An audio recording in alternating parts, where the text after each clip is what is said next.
My name is Brooke Palmer and I live in Indianapolis, Indiana.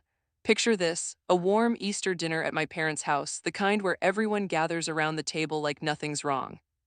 But then my mom, Diane Palmer, laughed and called me her expensive child. The whole family joined in with chuckles. My brother Trevor smirked like he'd won something. Dad stayed quiet. I forced a smile and let it slide. 3 weeks later, my phone rang. It was Mom's pharmacist. The first words out of his mouth hit hard. Brooke, is everything okay? You missed her medication review appointment. I froze right there. See, I had stopped handling Mom's health care exactly 3 weeks before. No one else even knew about that appointment.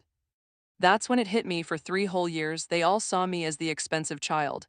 But really, I had been the free one, quietly keeping things together. Easter dinner played out in the same old dining room with the white tablecloth and the family acting like everything was normal. Mom sat at the head of the table as always. Trevor was right beside her, the golden son. I took my spot near the end like useful daughters often do. Halfway through dessert, Mom pointed her fork at me with a laugh. Brooke has always been my expensive child.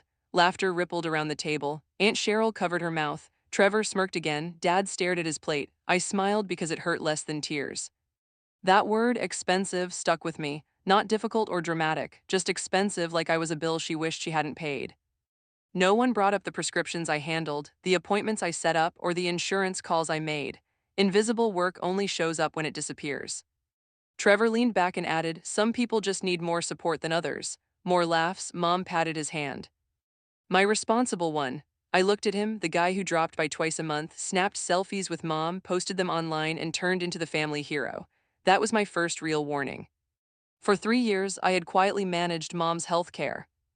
Refills, specialist visits, blood pressure checks, insurance fights, medication reviews, even filling her pill organizer on the kitchen counter. No one asked me to do it. I just stepped up because it needed doing. Dad knew. He had seen me at the pharmacy, sorting bottles, checking reminders on my phone. But at that dinner, when Mom called me expensive, he said nothing. His silence cut deeper than Trevor's laugh. Silence speaks loud if you listen. That night, I checked Mom's patient portal. 3 unread messages waited there, plus refill reminders and an upcoming medication review, all tied to me. I stared for a long moment, then logged out.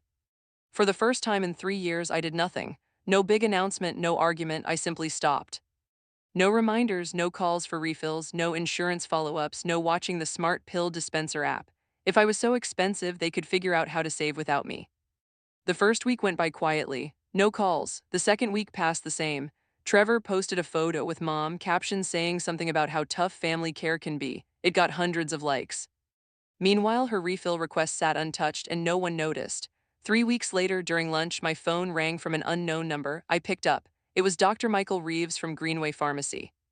My stomach nodded. "Brooke, is everything okay? You missed your mother's medication review appointment." I hadn't missed it, I had walked away from it. No one else stepped in. Doctor. Reeves sounded worried. "Your mother never misses these. We usually see you with her, not your brother or father." Strangers at the pharmacy knew what my own family missed. He explained her cholesterol medicine was delayed because the review was skipped and refills needed a talk. "Did something happen?" he asked softly. I said no. When he offered to reschedule, I told him, "You should call Trevor." Silence on his end. They didn't even have Trevor's number. After we hung up, I opened the smart pill dispenser app. 3 missed dose alerts stared back, 3 days unopened. That wasn't like Mom. I checked the contacts. After Easter, Trevor had added himself as emergency contact, his number first, mine second.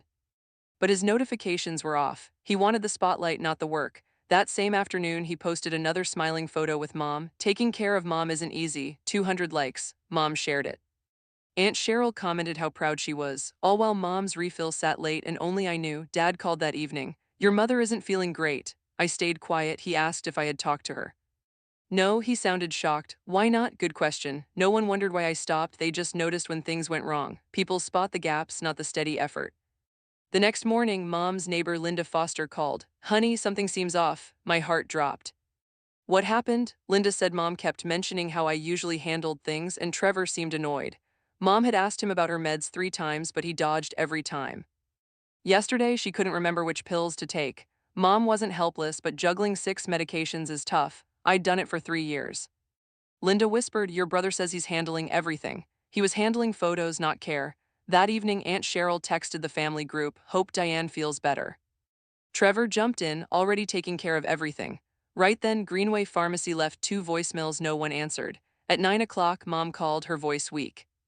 Brooke, she asked if she had missed something. The pharmacy had called, asking for me, not Trevor or Dad. For the first time in years, she sounded lost because I wasn't there to catch things. Before bed, I checked the patient portal out of habit. Red notifications piled up: missed lab, delayed refill, ignored messages, and a yellow flag for care coordination concern. The doctors had noticed the change, but they still expected me to fix it. This time, I didn't. The next morning, Mom called upset. "Brooke, why didn't you tell me about the appointment?" I almost laughed. I had told her for 3 years. Instead, I said, "I thought Trevor was handling everything." Silence. Then she whispered, "He said he was." That was the first crack. 10 minutes later, Trevor called. "Are you trying to embarrass me?" I blinked. "Excuse me," he said. Mom was upset because I was being dramatic. Dramatic? No one called missed meds or ignored calls dramatic, but I was the problem again. That afternoon, Trevor posted another update. "Taking care of Mom isn't easy, but family comes first." Hundreds of likes. Mom shared it. Relatives called him amazing. Meanwhile, Dr. Reeves left another voicemail because the refill still wasn't approved. The irony was sharp. Aunt Cheryl called. "Honey, your mother needs you. She has Trevor. Don't punish family, punish." No one saw Trevor punishing Mom by ignoring alerts. Boundaries only looked like punishment when a daughter set them. Something shifted in me that day. That night, I opened my email. 3 years of records, confirmations, tests, approvals, reminders, all with my name. I didn't need to explain. The proof was there. Then I checked Mom's insurance account and paused. Trevor had requested access to HSA forms, paperwork, portal permissions, and contacts. He wasn't learning her meds. He wanted control. That afternoon, Nurse Angela Pierce called. "Brooke, we're having a care conference tomorrow. Will you be attending?" I said no. She sounded surprised. They had invited Trevor and Dad too, but everyone assumed I'd show up. I didn't. For 3 years, I always had, and no one asked why I stopped. Neighbor Linda called again. "Honey, I don't think Trevor understands your mother's medications." My stomach tightened. Why? Mom had asked about her evening pills, and he told her to take the blue ones. Linda paused. "Brooke, she has 3 blue pills." I closed my eyes. Because social media posts don't teach dosage schedules and likes don't organize medications. The next morning, Mom, Dad, and Trevor attended the care conference. Trevor smiled confidently. Then Nurse Angela asked, "So can you confirm Diane's allergies?" Trevor froze. "What medications changed after her ER visit last year?" Silence. "Current dosages?" Nothing. Mom looked confused. Dad looked embarrassed, and then Angela quietly said, "Honestly, we thought Brooke would be here." The room went silent. Dad called me immediately after. His voice sounded shaken. "Brooke, what? How do you know all this stuff?" I stared out my window, because after 3 years my father had finally asked, and I wasn't sure he was ready for the answer. That evening, Mom asked everyone to come over. Dad, Trevor, Aunt Cheryl, even me. Apparently they wanted to clear the air. I almost didn't go. But after Dad's question, I needed them to understand something, not with anger, with facts. Trevor started immediately. "Brooke's punishing Mom." Mom nodded sadly. Dad sighed. Aunt Cheryl agreed. "Families don't keep score." I listened quietly because nobody asked why I stopped, only why I wasn't still saving everyone. And suddenly I realized something. They still thought this was about feelings. It wasn't, it was about labor. Mom grabbed my hand. I didn't know, her voice shook. I thought Trevor was helping. Interesting, because Trevor thought Mom knew. Mom thought Trevor knew. Dad thought Trevor knew. And everybody assumed I would always know. Apparently, I had become invisible even to myself. Trevor leaned forward. "I've had a lot going on." Dad defended him. "He's overwhelmed." Mom nodded. Aunt Cheryl said, "Nobody's perfect." I smiled sadly. Funny, because nobody gave me that grace. For 3 years, perfection was expected, but Trevor got sympathy. That changed everything. I opened Facebook. Trevor's latest post appeared. "Taking care of Mom isn't easy." 300 likes. Mom had shared it. Relatives called him amazing. Then I opened Greenway Pharmacy's missed call history. Same date, same time, 4 unanswered calls. I turned my phone around. Nobody spoke. Then I opened Apple Notes. 3 years, dates, blood pressure readings, medication changes, insurance fights, side effects, specialists, appointment reminders, every detail. Dad stared at me. "You kept all this?" I nodded. "Because nobody else did." Mom started crying. Trevor looked away, and suddenly nobody was calling me dramatic anymore.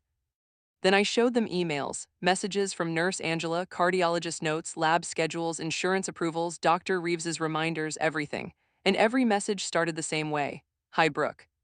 Not Trevor, not Dad, not Mom, me, because the medical staff already knew who actually showed up. And now my family knew too. Then I pulled a brochure from my purse. Licensed care coordinator.